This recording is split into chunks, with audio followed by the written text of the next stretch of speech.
તો બ્રેક બાદ સમાચારોમાં આપનું સ્વાગત છે। આગળ વાત કરીએ તો ભાવનગર શહેરમાં રખડતા ઢોરોનો આતંક યથાવત છે। રખડતા ઢોરની અડફેટે એક આધેડનું મોત થયું હોવાના સમાચાર આવી રહ્યા છે। શહેરના વડવા ખડિયા કુવા પાસે આ બનાવ બન્યો હતો। પરેશભાઈ નારણભાઈ વાઘેલા નામના વ્યક્તિનું મોત થયું હોવાની વિગતો આવી રહી છે। મનપાની ઢોર પકડવાની કામગીરીને લઈને હાલ લોકોમાં રોષ ભભૂકી ઉઠ્યો છે। ભાવનગરમાં રખડતા ઢોરનો ત્રાસ હજી પણ યથાવત જોવા મળી રહ્યો છે। રખડતા ઢોરની અડફેટે એક આધેડનું મોત થયું હોવાના સમાચાર આવી રહ્યા છે। શહેરના વડવા ખડિયા કુવા પાસે આ બનાવ બન્યો છે। પરેશભાઈ નારણભાઈ વાઘેલા નામના વ્યક્તિનું મોત થયું છે।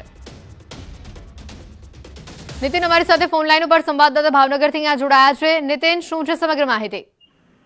જે ચોક્કસ વાત કરીએ તો જ્યારે ભાવનગર મહાનગરપાલિકાની વાત કરીએ તો જે તંત્ર દ્વારા જે રખડતા ઢોર પકડવાના જે દાવાઓ છે તે અનેકવાર પોકળા સાબિત થઈ રહ્યા છે।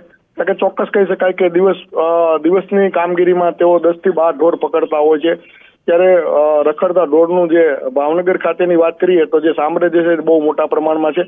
અગાઉ પણ અનેકવાર આવા કિસ્સાઓ સામે આવ્યા છે। જેમ કે વાત કરીએ છેલ્લા 5 વર્ષની અંદર તો પૂર્વ ડેપ્યુટી મેયર છે તેમનું પણ રખડતા ઢોરના અકસ્માતને લીધે મોત થયું હતું। થોડા જ સમય પહેલા એક વ્યક્તિને તેમના ઘરની બહાર જ તે એક સાંઢ દ્વારા ગંભીર ઈજા પહોંચાડીને તેમનું મોત થયું હતું।